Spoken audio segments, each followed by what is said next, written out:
ಕೃಷ್ಣ. ಎಲ್ಲರಿಗೂ ಸ್ವಾಗತ.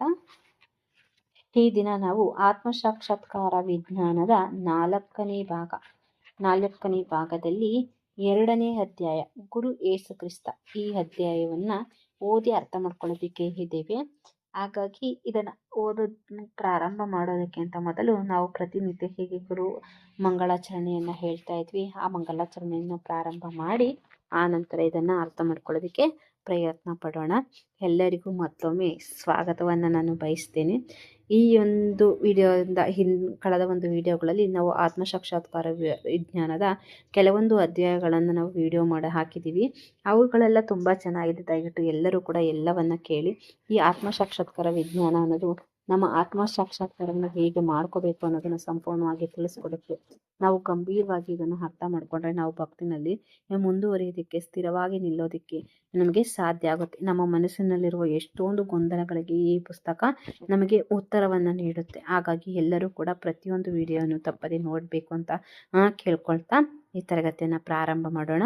ಓಂ ಅಜ್ಞಾನತಿಮಿರಾಂಧಸ್ಯ ಜ್ಞಾನಾಂಜನಶಲಾಕಯ ಚಕ್ಷುರುನ್ಮಿಲಿತಂ ಯೇನ ತಸ್ಮೈ ಶ್ರೀ ಗುರುವೇ ನಮಃ.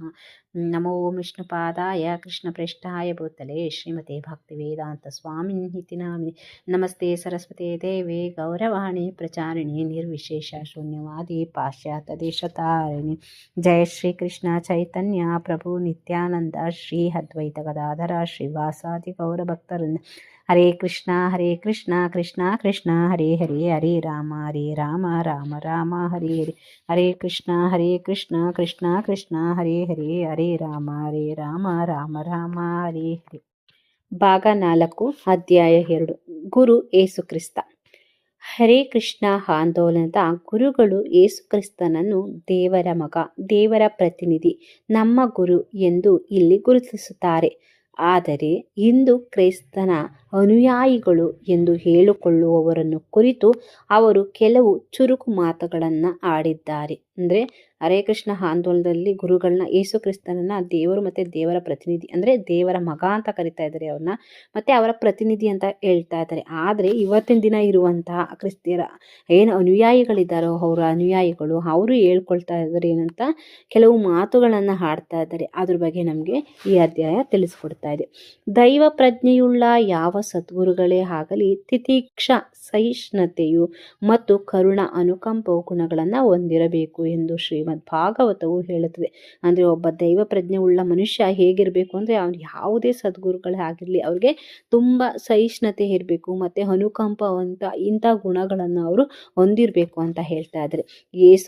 ಏಸು ಕ್ರಿಸ್ತನ ಚಾರಿತ್ರ್ಯದಲ್ಲೂ ಈ 2 ಗುಣಗಳನ್ನು ನಾವು ಕಾಣುತ್ತೇವೆ. ಏನು ಶ್ರೀಮದ್ ಭಾಗವತ ಹೇಳ್ತಾ ಇದೆಯೋ ಆ 2 ಗುಣಗಳನ್ನು ನಾವು ಇವರಲ್ಲಿ ಕಾಣ್ತಾ ಇದ್ದೀವಿ ಅಂತ ಹೇಳ್ತಾ ಇದ್ರೆ. ಅವನು ಎಷ್ಟು ಸಹನಶೀಲನಾಗಿದ್ದರೆಂದರೆ ಸಿಲುಬೆಗೆ ಏರಿಸುವಾಗಲೂ ಯಾರನ್ನೂ ನಿಂದಿಸಿ, ಅಂದರೆ ಏಸು ಕ್ರಿಸ್ತನ ಸಿಲುಬೆಗೆ ಏರಿಸಬೇಕಾದ್ರೂ ಕೂಡ ಅವನು ಬೇರೆ ಯಾರನ್ನೂ ಕೂಡ ನಿಂದಿಸಲೇ ಇಲ್ವಂತೆ. ಅಷ್ಟು ಸಹನಶೀಲರಾಗಿರುವಂಥ ಒಂದು ಗುಣ ಅವರಲ್ಲಿ ಇತ್ತು ಅಂತ ಹೇಳ್ತಾ ಇದ್ದಾರೆ. ಮತ್ತು ಅವನು ಎಷ್ಟು ಕರುಣಾಶೀಲನಾಗಿದ್ದರೆ ತನ್ನನ್ನು ಕೊಲ್ಲಲು ಬಂದವರನ್ನು ಕ್ಷಮಿಸುವಂತೆ ದೇವರಲ್ಲಿ ಮತ್ತು ಅವ್ರ ಹತ್ರ ಇನ್ನೊಂದು ಗುಣ ಏನಪ್ಪ ಅಂದರೆ ಅವರು ತುಂಬ ಕರುಣಾಶೀಲರಾಗಿದ್ರಂತೆ. ಅವ್ರನ್ನ ಯಾರು ಕೊಲ್ಲಕ್ಕೆ ಬಂದಿದ್ರೂ ಅವರನ್ನೇ ಭಗವಂತನ ಹತ್ರ ಪ್ರಾರ್ಥನೆ ಮಾಡ್ತಾ ಇದ್ರಂತೆ. ದಯವಿಟ್ಟು ಅವರನ್ನು ಕ್ಷಮಿಸುವಂತ ಅವರು ಪ್ರಾರ್ಥಿಸ್ಕೊತಾ ಇದ್ರಂತೆ. ಅವನನ್ನು ಕೊಲ್ಲುವಂತೆಯೇ ಸಾಧ್ಯ, ಅಂದರೆ ಅವರು ಅವನನ್ನು ಕೊಲ್ಲಲಂತೂ ಸಾಧ್ಯವಾಗಲಿಲ್ಲ ಅಂತ, ಕೊಲ್ಲಬೇಕು ಅಂತ ಅವ್ರ ಮನಸ್ಸಲ್ಲಿ ಅಂದ್ಕೊಂಡ್ರು, ಆದರೆ ಅವ್ರು ಕೊಲ್ಲೋದಕ್ಕೆ ಸಾಧ್ಯ ಆಗಲಿಲ್ಲ. ಆದರೆ ಅವನನ್ನು ಕೊಲ್ಲಬಹುದು ಎಂದು ಅವರು ಭಾವಿಸಿದರು. ಆದುದರಿಂದ ಅವರು ಮಹಾ ಅಪರಾಧವನ್ನು ಮಾಡುತ್ತಿದ್ದರು. ಅಂದರೆ ಯಾರು ಇವ್ರನ್ನ ಕೊಲ್ಲಬೇಕು ಅಂತ ಅಂದ್ಕೊಂಡ್ರು ಅವ್ರಿಗಂತೂ ಯೇಸು ಕ್ರಿಸ್ತನನ್ನು ಕೊಲ್ಲೋದಕ್ಕೆ ಸಾಧ್ಯ ಆಗಲಿಲ್ಲ. ಆದರೆ ಅವರು ಮನಸ್ಸಲ್ಲಿ ಆ ಥರ ಭಾವಿಸಿದ್ರಲ್ಲ, ಅದು ಮಹಾ ಅಪರಾಧ ಮಾಡಿದಂತೆ ಆಯಿತು ಅಂತ ಹೇಳ್ತಾ ಇದ್ದಾರೆ. ಕ್ರಿಸ್ತನನ್ನು ಶಿಲುಬೆಗೆ ಏರಿಸುವಾಗ ತಂದೆ ಅವರನ್ನು ಕ್ಷಮಿಸು, ತಾವು ಏನು ಮಾಡುತ್ತಿದ್ದಾರೆಂಬುದು ಅವರಿಗೆ ಗೊತ್ತಿಲ್ಲ ಎಂದು ಅಂದರೆ ಯೇಸು ಕ್ರಿಸ್ತನನ್ನು ಶಿಲುಬೆಗೆ ಏರಿಸಬೇಕಾದ್ರೆ ಅವರು ಬೇಡ್ಕೊತಾ ಇದ್ರಂತೆ ಭಗವಂತನಂತ. ಅಪ್ಪ ತಂದೆ ಅವರನ್ನ ಕ್ಷಮಿಸು, ಯಾಕೆ ಅಂತಂದರೆ ಅವ್ರಿಗೆ ಏನು ಮಾಡ್ತಾ ಇದ್ದೀನಿ ಅನ್ನೋದು ಅವರಿಗೆ ಗೊತ್ತಿಲ್ಲ. ಅದಕ್ಕೋಸ್ಕರ ನಾನು ಪ್ರಾರ್ಥಿಸ್ಕೊತಾ ಇದ್ದೀನಿ, ದಯವಿಟ್ಟು ನನ್ನನ್ನು ಯಾರು ಕೊಲ್ಲಕ್ಕೆ ಬರ್ತಾ ಇದ್ದಾರೆ, ನನ್ನ ಶಿಲುಬೆಗೆ ಯಾರು ಏರ್ಸಕ್ಕೆ ಬರ್ತಾ ಇದ್ದಾರೆ ಅವ್ರನ್ನ ನೀನು ಕ್ಷಮಿಸು ಅಂತ. ನೋಡಿ ಭಗವಂತ ಅಂದರೆ ದೇವರ ಪ್ರತಿನಿಧಿಗಳ ಹತ್ರ ಎಂಥ ಕರುಣಾಶೀಲ ಗುಣಗಳಿರುತ್ತಲ್ವ. ನಾವು ಯಾರು ನಮ್ಗೆ ಏನಾರು ಮಾಡಕ್ಕೆ ಅಂದರೆ ನಾವು ಇವರೇ ಮಾಡಿದ್ದು ಅಂತ ಹೇಳ್ತೀವಿ, ನಿಂದಿಸ್ತೀವಿ. ಅವ್ರು ತಪ್ಪು ಮಾಡೋರು ಬಿಟ್ಟವ್ರು ನಾವು ಯೋಚನೆ ಮಾಡೋದಿಲ್ಲ. ನಾವು ಬೇರೆಯವ್ರನ್ನ ಬೆಟ್ ಮಾಡಿ ತೋರಿಸ್ತೀವಿ, ನಿಂದಿಸ್ತೀವಿ. ಮತ್ತು ನಮ್ಮಲ್ಲಿ ಅಷ್ಟು ಕರುಣೆ ಸಹನೆ ಏನೂ ಕೂಡ ಇರೋದಿಲ್ಲ.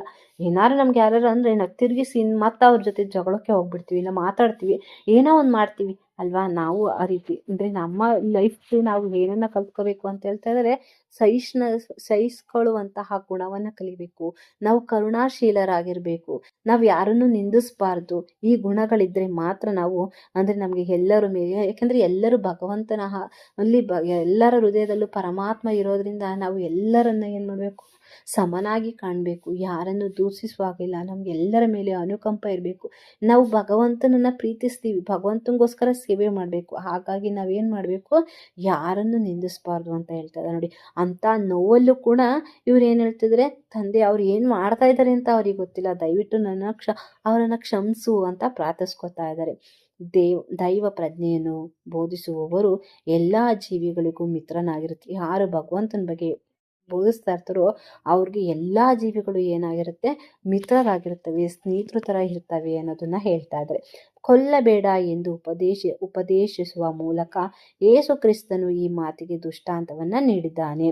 ಆದರೆ ಕ್ರಿಶ್ಚಿಯನ್ನರು ಈ ಆದೇಶವನ್ನು ತಪ್ಪಾಗಿ ಅರ್ಥೈಸಲು ಅಂದರೆ ಅಲ್ಲಿ ಹೇಳ್ತಾ ಇದ್ದಾರೆ, ಕೊಲ್ಲಬೇಡ ಅನ್ನೋ ಉಪದೇಶವನ್ನು ಯೇಸು ಕ್ರಿಸ್ತ ಬೋಧಿಸ್ತಾ ಇದ್ದಾರೆ, ಆ ಮಾತಿಗೆ ದೃಷ್ಟಾಂತವನ್ನು ನೀಡ್ತಾ ಇದ್ದಾರೆ.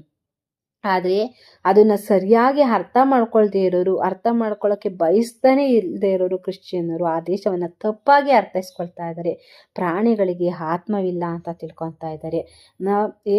ಅವರು ಏನು ಆದೇಶವನ್ನು ಯೇಸು ಕ್ರಿಸ್ತ ಕೊಟ್ಟಿದ್ದಾರೋ ಅದನ್ನು ಅವರ ಅನುಯಾಯಿಗಳು ಸರಿಯಾಗಿ ಅರ್ಥೈಸ್ಕೊಳ್ಳೋದಕ್ಕೆ ಆಗ್ತಾ ಇಲ್ಲ. ಅವರು ತಪ್ಪಾಗಿ ಅರ್ಥೈಸಲು ಬಯಸ್ತಿರೋದ್ರಿಂದ ಅವ್ರು ಏನು ಹೇಳ್ತಿದ್ರೆ, ಪ್ರಾಣಿಗಳಿಗೆ ಆತ್ಮ ಇಲ್ಲ ಅಂತ ಹೇಳ್ತಿದ್ದಾರೆ. ಆದುದರಿಂದ ಕೋಟ್ಯಾಂತರ ಮುಗ್ಧ ಪ್ರಾಣಿಗಳನ್ನು ವಧಾಗಾರದಲ್ಲಿ ನಿರಂತಕವಾಗಿ ಕೊಲ್ಲಬಹುದು ಎನ್ನುವುದು ಅವರ ಅಭಿಪ್ರಾಯ.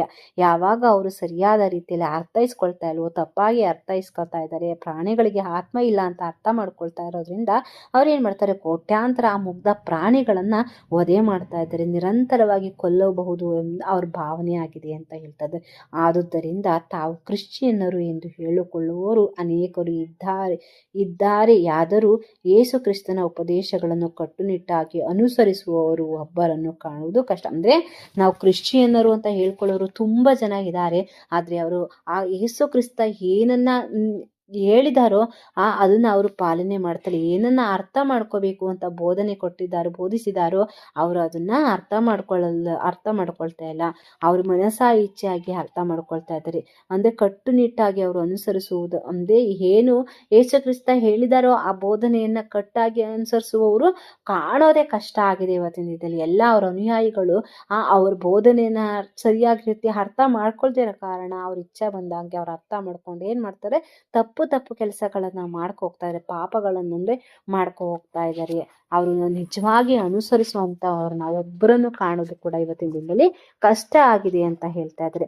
ಇತರರ ಸಂಕಟವನ್ನು ಕಂಡು ವೈಷ್ಣವನಾದನು ದುಃಖ ಪಡುತ್ತಾನೆ.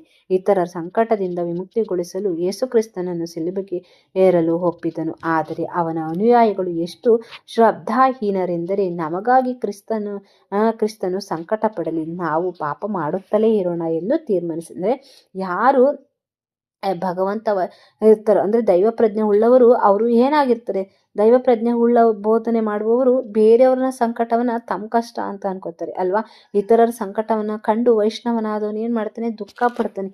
ಅಂದರೆ ಅವನಿಗೆ ಜ್ಞಾನ ಇದೆ, ಅವನು ಎಲ್ಲರಲ್ಲೂ ಭಗವಂತನ ನೋಡ್ತಾನೆ. ಅದಕ್ಕೆ ಅವನಿಗೆ ಇನ್ನೊಬ್ಬ ಕಷ್ಟ ಅಂತ ಸಂಕಟ ಆಗ್ತಾ ಇದೆ ಅಂತ ಕೇಳಲಿಕ್ಕೆ ಅವನು ದುಃಖ ಆಗುತ್ತೆ. ಆ ಸಂಕಟದಿಂದ ಹೇಗೆ ವಿಮುಕ್ತಿ ಕೊಡಿಸ್ಬೇಕು ಅನ್ನೋದನ್ನ ಯೋಚನೆ. ಹಾಗೇನೆ ಯೇಸು ಕ್ರಿಸ್ತನು ಕೂಡ ಇನ್ನೊಬ್ರು ಅಂದರೆ ಅವರ ಸಂಕಟವನ್ನು ನಾಶ ಮಾಡೋದಕ್ಕೆ ಹೋಗಿ ಇವರು ಸಿಲಿಬಿಗೆ ಹೇರೋದಕ್ಕೆ ಒಪ್ಪಿದ್ರು. ಆದರೆ ಅವ್ರ ಅನುಯಾಯಿಗಳು ಏನು ಮಾಡ್ತಾ ಇದ್ದಾರೆ, ಅವ್ರ ಅನುಯಾಯಿಗಳು ಎಷ್ಟು ಶ್ರದ್ಧಾಹೀನರು ಅಂದರೆ ಅವ್ರಿಗೆ ಶ್ರದ್ಧೆನೇ ಇಲ್ಲ. ಯಾಕೋಸ್ಕರ ಯೇಸು ಕ್ರಿಸ್ತ ಸಿಲುಬೆಗೆ ಹೇರ್ದ, ಏನು ಕಾರಣಕ್ಕೆ ಹೇರ್ದ, ಅವ್ನು ನಮಗಾಗಿ ಹೇರ್ದ. ಅದಕ್ಕೆ ನಾವೇನಾಗಬೇಕು, ಶ್ರದ್ಧೆಯಿಂದ ನಡ್ಕೋಬೇಕು.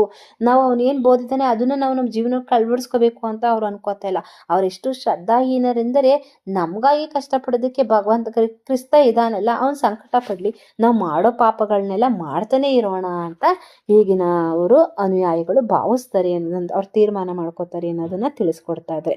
ಅವರು ಕ್ರಿಸ್ತನನ್ನು ಎಷ್ಟು ಪ್ರೀತಿಸುತ್ತಾರೆಂದರೆ, ನನ್ನ ಪ್ರೀತಿಯ ಕ್ರಿಸ್ತನೇ, ನಾವು ಬಹಳ ದುರ್ಬಲರು, ನಾವು ನಮ್ಮ ಪಾಪ ಕಾರ್ಯಗಳನ್ನು ಬಿಡಲಾರೆವು, ಆದುದರಿಂದ ನಮಗಾಗಿ ದಯವಿಟ್ಟು ನೀನು ಕಷ್ಟವನ್ನು ಅನುಭವಿಸು ಎಂದು ಅಂದುಕೊಳ್ತಾರೆ. ಅಂದ್ರೆ ಅವ್ರು ಎಷ್ಟು ಹೇಳ್ತಿದ್ದಾರೆ ನೋಡಿ, ಕ್ರಿಸ್ತ ಅವನು ಎಷ್ಟು ಭಗವಂತನ ಕ್ರೈಸ್ತ ಅನುಯಾಯಿಗಳು ಕ್ರಿಸ್ತನನ್ನು ಎಷ್ಟು ಪ್ರೀತಿಸ್ತಾರಂದ್ರೆ ಅವ್ರಿಗೆ ಹೇಳ್ತಿದ್ದಾರೆ, ನನ್ನ ಪ್ರೀತಿಯ ಕ್ರಿಸ್ತನೇ, ನಾನು ಬಹಳ ದುರ್ಬಲ, ಅಂದರೆ ನಾನು ಬಹಳ ದುರ್ಬಲ, ನನಗೆ ನಾವು ನಮ್ಮ ಪಾಪ ಕಾರ್ಯಗಳನ್ನು ಬಿಡೋದಕ್ಕೆ ಸಾಧ್ಯನೇ ಆಗ್ತಾ ಇಲ್ಲ, ಆದ್ದರಿಂದಾಗಿ ನಮಗಾಗಿ ದಯವಿಟ್ಟು ನೀನು ಕಷ್ಟವನ್ನು ಅನುಭವಿಸು. ನಾವು ಪಾಪ ಕಾರ್ಯಗಳನ್ನ ಮಾಡ್ತಾನೆ ಇರ್ತೀವಿ, ನಾನು ಮಾಡಿದ್ದೆಲ್ಲ ಪಾಪ ಕರ್ಮಗಳ ಕಷ್ಟವನ್ನು ನೀನು ಅನುಭವಿಸು ಅಂತ ಅವರು ಅಂದ್ಕೊಳ್ತಾರೆ. ಅದಕ್ಕೆ ಮುಂದೆ ಹೇಳ್ತಾ ಇದ್ದಾರೆ,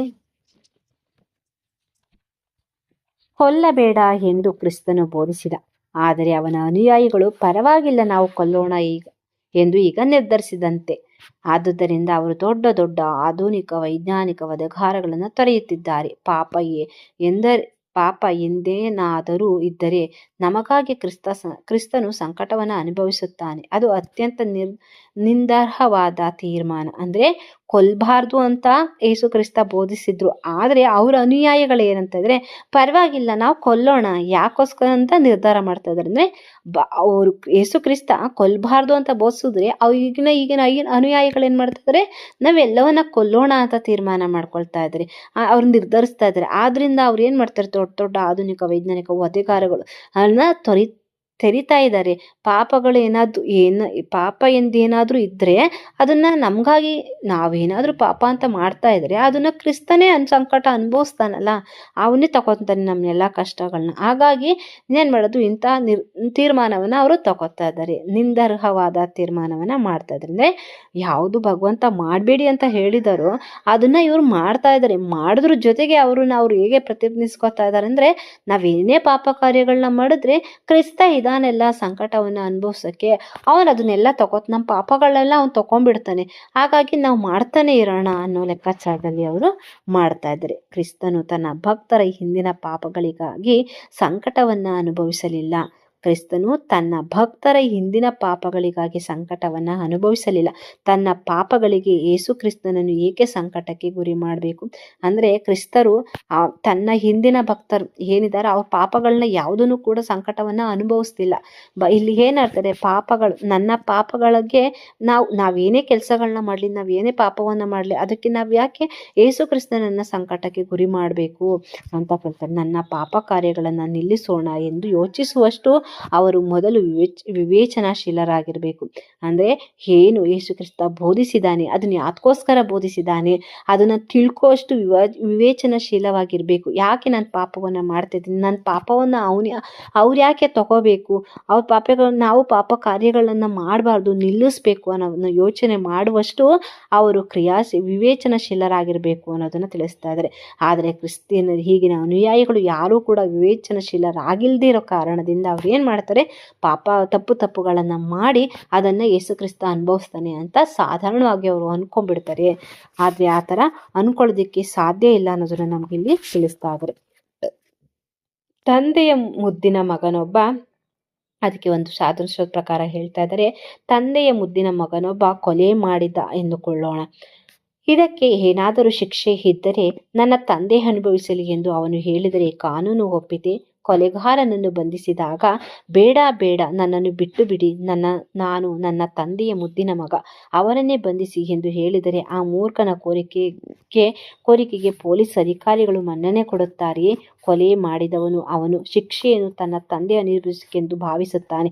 ಇದು ಯುಕ್ತವಾದ ಮಾತೇ ಇಲ್ಲ. ಕೊಲೆ ಮಾಡಿದವನು ನಿನ್ನನ್ನೇ ಗಲ್ಲಿಗೇರಿಸಬೇಕು. ಹಾಗೆ ಯಾರು ಪಾಪ ಕಾರ್ಯಗಳನ್ನು ಮಾಡುತ್ತಾರೋ ಅವರೇ ಅದರ ಫಲವನ್ನು ಅನುಭವಿಸಬೇಕು, ಯೇಸು ಕ್ರಿಸ್ತನಲ್ಲ. ಇದು ದೇವರ ನಿಯಮ. ದೇವರು ಹೇಳ್ತಾ ಇದ್ದಾರೆ, ಈಗೇನಾದ್ರು ನಾನು ನನ್ನ ತಂದೆಗೆ ಮುದ್ದಿನ ಮಗ ಆಗಿದ್ದೆ ಅಂತ ಅನ್ಕೊಳ್ಳಿ. ನನ್ನ ಮುದ್ದಿನ ಮಗ ಆಗಿದ್ದೀನಿ ಅನ್ನೋ ಕಾರಣಕ್ಕೆ ನಾನು ಯಾರನ್ನಾರ ಹೋಗಿ ಕೊಲೆ ಮಾಡಿಬಿಟ್ರೆ ನಾನು ನನ್ನ ತಂದೆ ಮುದ್ದಿನ ಮಗ ಆಗಿರೋದ್ರಿಂದ ನಾನು ಕೊಲೆ ಮಾಡಿದ್ದೀನಿ, ನಾನು ಶಿಕ್ಷೆಯನ್ನು ಅನುಭವಿಸೋದಿಲ್ಲ, ನಾನು ನನ್ನ ತಂದೆ ಮುದ್ದಿನ ಮಗ, ಹಾಗಾಗಿ ನನ್ನ ಶಿಕ್ಷೆನ ನನ್ನ ತಂದೆಗೆ ಕೊಡಿ ಅಂತಂದರೆ ಇವತ್ತಿನ ಕಾನೂನು ಪೊಲೀಸ್ ಅಧಿಕಾರಿಗಳು ಕೇಳ್ತಾರ? ಇಲ್ಲ, ಕೇಳೋದೇ ಇಲ್ಲ. ನೀನು ಕೊಲೆ ಮಾಡಿದ್ಯಾ, ನಿನ್ನ ತಂದೆಯನ್ನು ನಾವು ಶಿಕ್ಷಿಸೋದಿಲ್ಲ, ನಾನು ನಿನ್ನನ್ನೇ ಶಿಕ್ಷಿಸ್ತೀನಿ, ನಿನಗೇನೆ ಅದ್ರ ಪರಿಣಾಮವನ್ನು ನಿನ್ನನ್ನೇ ಗಲ್ಲಿಗೇರಿಸೋದು ಅಂತ ಹೇಳ್ತಾರೆ.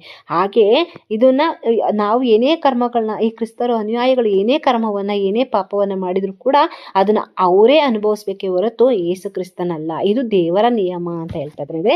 ನಾವು ಯಾವುದೇ ತಪ್ಪನ್ನು ಮಾಡಲಿ, ನಮ್ಮ ತಪ್ಪಿಗೆ ನಮ್ಮ ಪಾಪ ಕರ್ಮಗಳಿಗೆ ನಾವೇ ಜವಾಬ್ದಾರಿ ವಿನಃ ಬೇರೆ ಯಾರೂ ಜವಾಬ್ದಾರರಲ್ಲ.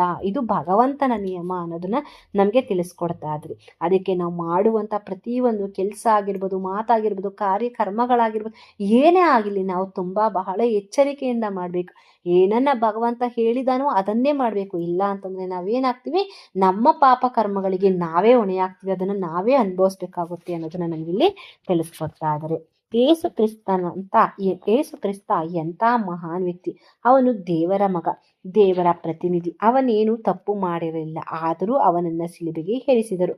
ಅವನು ದೈವ ಪ್ರಜ್ಞೆಯನ್ನು ನೀಡಲು ಬಯಸಿದ್ದ, ಆದರೆ ಅದಕ್ಕೆ ಪ್ರತಿಯಾಗಿ ಅವನನ್ನು ಶಿಲುಬೆಗೆ ಏರಿಸಿದರು. ಅವರೆಷ್ಟೇ ಕೃತಜ್ಞರು, ಅವನ ಬೋಧನೆಯನ್ನು ಅರಿಯಲು ಅವರು ಅಸಮರ್ಥರಾಗಿದ್ದರು. ಆದರೆ ನಾವು ಅವನನ್ನು ಮೆಚ್ಚುತ್ತೇವೆ. ದೇವರ ಪ್ರತಿನಿಧಿ ಎಂದು ಎಲ್ಲ ಗೌರವವನ್ನು ಅಂದರೆ ಯೇಸು ಕ್ರಿಸ್ತ ಒಬ್ಬ ಮಹಾನ್ ವ್ಯಕ್ತಿ, ಅಂದರೆ ಮಹಾ ವ್ಯಕ್ತಿ ಆಗಿದ್ರು. ಅವರು ದೇವರ ಮಗ ಮತ್ತು ಪ್ರತಿನಿಧಿ ಆಗಿದ್ರು. ಅವ್ರು ಏನೋ ಕೂಡ ತಪ್ಪನ್ನು ಮಾಡಿರಲಿಲ್ಲ, ಆದರೂ ಅವನಿಗೆ ಏನು ಮಾಡ್ತಾರೆ, ಶಿಲುಬೆಗೆ ಏರಿಸ್ತಾರೆ. ಅವನು ದೈವ ಪ್ರಜ್ಞೆಯನ್ನು ನೀಡೋದಕ್ಕೆ, ಎಲ್ಲರಿಗೂ ಪ್ರಚಾರ ಮಾಡೋದಕ್ಕೆ ಬಯಸಿದ್ರು.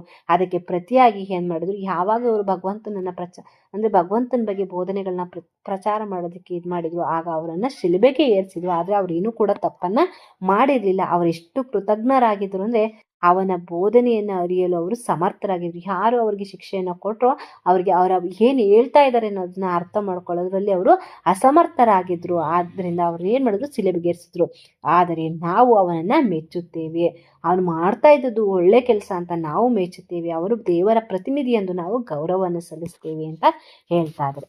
ಮತ್ತೆ ಹೇಳ್ತಿದ್ರೆ, ಕ್ರಿಸ್ತನ ಉಪದೇಶವು ಅವನ ವಿಶಿಷ್ಟ ದೇಶ, ಕಾಲ ಮತ್ತು ಸ್ಥಳಗಳಿಗೆ ಅನುಸಾರವಾಗಿತ್ತು, ಅಲ್ಲದೆ ನಿರ್ದಿಷ್ಟ ಜನಸಮುದಾಯಕ್ಕೆ ಅದು ಹೊಂದುವಂತಿತ್ತು. ಆದರೆ ಅವನು ಖಂಡಿತವಾಗಿಯೂ ದೇವರ ಪ್ರತಿನಿಧಿ. ಆದುದರಿಂದ ನಾವು ಯೇಸು ಕ್ರಿಸ್ತನನ್ನು ಆರಾಧಿಸುತ್ತೇವೆ, ಅವನಿಗೆ ನಮ್ಮ ಪ್ರಣಾಮಗಳನ್ನು ಸಲ್ಲಿಸಿದ್ರೆ. ಯೇಸು ಕ್ರಿಸ್ತ ಏನಾಗಿದ್ದ ಅಂದರೆ, ಅವನು ದೈವ ಪ್ರಜ್ಞೆಯನ್ನು ಉಳ್ಳವನಾಗಿದ್ದ, ದೇವರ ಮಗ ಆಗಿದ್ದ, ಪ್ರತಿನಿಧಿ ಆಗಿದ್ದ. ಹಾಗಾಗಿ ಅವನೇನು ಮಾಡ್ತಾ ಇದ್ದ, ವಿಶಿಷ್ಟ ದೇಶಗಳಿಗೆ, ದೇಶಗಳಿಗನುಗುಣವಾಗಿ, ಕಾಲಕ್ಕನುಗುಣವಾಗಿ, ಸ್ಥಳಗಳಿಗನುಸಾರವಾಗಿ ಅವನು ಆ ನಿರ್ದಿಷ್ಟ ಜನ ಸಮುದಾಯಕ್ಕೆ ಏನು ಬೇಕಿತ್ತು ಅದು ಹೊಂದುವಂತೆ ಅವನು ಬೋಧಿಸ್ತಾ ಇದ್ದ. ಆದರೆ ಅವನು ಖಂಡಿತವಾಗಿ ದೇವರ ಪ್ರತಿನಿಧಿ ಅಂತ ಹೇಳ್ತಾರೆ. ಹಾಗಾಗಿ ನಾವೇನು ಮಾಡ್ತೀವಿ, ಅವನಿಗೆ ನಾವು ಆರಾಧಿಸ್ತೀವಿ, ನಮನಗಳನ್ನು ಸಲ್ಲಿಸ್ತೀವಿ, ಪ್ರಣಾಮವನ್ನು ಸಲ್ಲಿಸ್ತೀವಿ ಅಂತ ಹೇಳ್ತಾ ಇದ್ರು. ಒಂದು ಸಲ ಮೋಲ್ಬೋರ್ನ್ನಲ್ಲಿ ಕ್ರಿಶ್ಚಿಯನ್ ಪಾದ್ರಿಗಳ ಗುಂಪೊಂದು ನನ್ನನ್ನು ಭೇಟಿ ಮಾಡಲು ಬಂತು. ಒಂದು ಟೈಮು ಮೋಲ್ಬೋರ್ನ್ನಲ್ಲಿ ಕ್ರಿಶ್ಚಿಯನ್ ಪಾದ್ರಿಗಳ ಒಂದು ಗುಂಪು ನನ್ನನ್ನು ಭೇಟಿ ಮಾಡೋಕ್ಕೆ ಬಂತು ಅಂತ ಹೇಳ್ತಾ ಇದ್ದಾರೆ. ಮತ್ತು ಯೇಸು ಕ್ರಿಸ್ತನ ಬಗ್ಗೆ ನಿಮ್ಮ ಅಭಿಪ್ರಾಯ ಏನು ಎಂದು ಅವರು ನನ್ನನ್ನು ಪ್ರಶ್ನೆ ಮಾಡಿದ್ರು. ಇಲ್ಲಿ ಅವರು ಪ್ರಶ್ನೆ ಮಾಡ್ತಾ ಇದ್ದಾರೆ ಅಂದರೆ, ಯೇಸು ಕ್ರಿಸ್ತನ ಬಗ್ಗೆ ನಿಮ್ಮ ಅಭಿಪ್ರಾಯ ಏನು ಅಂತ. ನಾನು, ನಮ್ಮ ಗುರು ಅವನು ದೈವ ಪ್ರಜ್ಞೆಯನ್ನು ಬೋಧಿಸುತ್ತಾನೆ, ಆದುದರಿಂದ ನಮ್ಮ ಗುರು ಎಂದು ಅವರಿಗೆ ಹೇಳಿದ್ರು. ಅಂದರೆ ಅವರು ಪ್ರಶ್ನೆಯನ್ನು ಕೇಳಿದ್ರಲ್ಲ, ಯೇಸು ಕ್ರಿಸ್ತನ ಬಗ್ಗೆ ನಿಮ್ಮ ಅಭಿಪ್ರಾಯ ಏನು ಅಂತ, ಅದಕ್ಕೆ ಮುಂದುವರೆದು ಉತ್ತರವನ್ನು ಹೇಳ್ತಿದ್ರೆ, ಅವನು ನಮ್ಮ ಗುರು, ಅವನು ದೈವ ಪ್ರಜ್ಞೆಯನ್ನು ಬೋಧಿಸ್ತಾ ಇದ್ದಾನೆ, ಆದುದರಿಂದ ನಾವು ನಮ್ಮ ಗುರು ಅವರು ಅಂತ ನಾನು ಹೇಳಿದೆ. ಅದನ್ನು ಆ ಪಾದ್ರಿಗಳು ಬಹಳ ಮೆಚ್ಚಿಕೊಂಡರು ಅಂತ. ವಾಸ್ತವವಾಗಿ ದೇವರ ಮಹಿಮೆಗಳನ್ನು ಯಾರು ಬೋಧಿಸುತ್ತಾರೋ ಅವರನ್ನು ಗುರುಗಳೆಂದೇ ಸ್ವೀಕರಿಸಬೇಕು. ವಾಸ್ತವವಾಗಿ ಯಾರು ಭಗವಂತನ ಮಹಿಮೆಗಳನ್ನು ಭಗವಂತ ಹೇಳಿರುವಾಗೇ ಬೋಧಿಸ್ತಾರೋ ಅವರನ್ನು ನಾವೇನು ಮಾಡಬೇಕು, ಗುರುಗಳೆಂದು ಸ್ವೀಕರಿಸಬೇಕು. ಯೇಸು ಕ್ರಿಸ್ತನು ಅಂತಹ ಒಬ್ಬ ಮಹಾಪುರುಷ. ಯೇಸು ಕ್ರಿಸ್ತನು ಕೂಡ ಭಗವಂತನ ಬಗ್ಗೆ ಬೋಧಿಸುವಂಥ ಒಬ್ಬ ಮಹಾಪುರುಷ. ಅವನನ್ನು ಸಾಮಾನ್ಯ ಮನುಷ್ಯನೆಂದು ನಾವು ಭಾವಿಸಬಾರ್ದು ಅಂತ ಹೇಳ್ತಾ ಇದ್ದಾರೆ. ನಾವು ಸಾಮಾನ್ಯ ಮನುಷ್ಯ ಥರ ಅಂತ ಯೇಸು ಕ್ರಿಸ್ತನನ್ನು ಭಾವಿಸಬಾರ್ದು. ಗುರುಗಳನ್ನು ಸಾಧಾರಣ ಮನುಷ್ಯನೆಂದು ಭಾವಿಸುವವರು ನರಕದೋಷ ಮನೋಭಾವದವರು. ಅಂದರೆ ಯಾರು ಒಬ್ಬ ಗುರುವನ್ನ ಸಾಮಾನ್ಯ ಮನುಷ್ಯ ನಮ್ಮ ಥರ ಅಂತ ಭಾವಿಸ್ಕೊತಾರೋ ಅದು ನರಕದೋಷ ಭಾವದವರು ಅಂತ ಹೇಳ್ತಾ ಇದ್ದಾರೆ ಎಂದು ಧರ್ಮಗ್ರಂಥ ಹೇಳ್ತಾ ಇದೆ ಅಂತ. ಯೇಸು ಕ್ರಿಸ್ತನು ಸಾಧಾರಣ ಮನುಷ್ಯನಾಗಿದ್ದರೆ ದೈವ ಪ್ರಜ್ಞೆಯನ್ನು ನೀಡಲು ಸಾಧ್ಯವಾಗ್ತಿಲ್ಲ.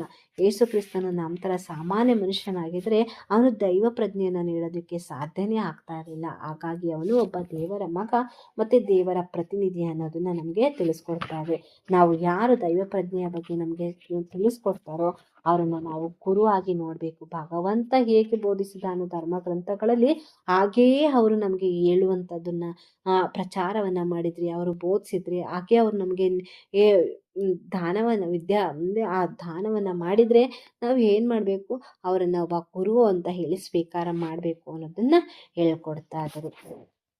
ವಾಂಛಾ ಕಲ್ಪತರುಭ್ಯಶ್ಚ ಕೃಪಾ ಸಿಂಧುಭ್ಯ ಏವ ಚ ಪತಿತನಾಂ ಪಾವನೇಭ್ಯೋ ವೈಷ್ಣವೇಭ್ಯೋ ನಮೋ ನಮಃ.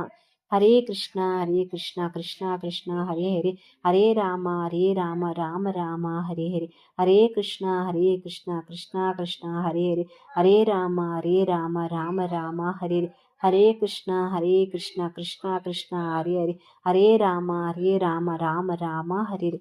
ಓಂ ಹರೇ ಕೃಷ್ಣ. ಕೃಷ್ಣಾರ್ಪಣಮಸ್ತು. ಎಲ್ಲರಿಗೂ ಧನ್ಯವಾದಗಳು. ಮತ್ತೊಮ್ಮೆ ಎಲ್ಲರೂ ಕೂಡ ವಿಡಿಯೋಗಳನ್ನು ಕೇಳಿ. ಏನಾದರೂ ನಿಮಗೆ ಪ್ರಶ್ನೆಗಳು ಇದ್ದರೆ ನೀವು ದಯವಿಟ್ಟು ಕಾಮೆಂಟ್ ಬಾಕ್ಸ್ನಲ್ಲಿ ತಿಳಿಸ್ಬೋದು. ಮತ್ತು ಹೇಳೋದ್ರಲ್ಲಿ ಏನಾದರೂ ತಪ್ಪು ದೋಷಗಳಿದ್ದರೆ ಕೂಡ ನೀವು ಅದನ್ನು ಕೂಡ ಕಾಮೆಂಟ್ ಬಾಕ್ಸ್ನಲ್ಲಿ ತಿಳ್ಕೊಬೋದು. ನಾವು ನಿಮ್ಮಿಂದ ಕಲಿಯೋದು ತುಂಬಾ ಇರುತ್ತೆ. ದಯವಿಟ್ಟು ಎಲ್ಲರೂ ಕೂಡ ಕೇಳಿ. ಹರೇ ಕೃಷ್ಣ. ಧನ್ಯವಾದಗಳು.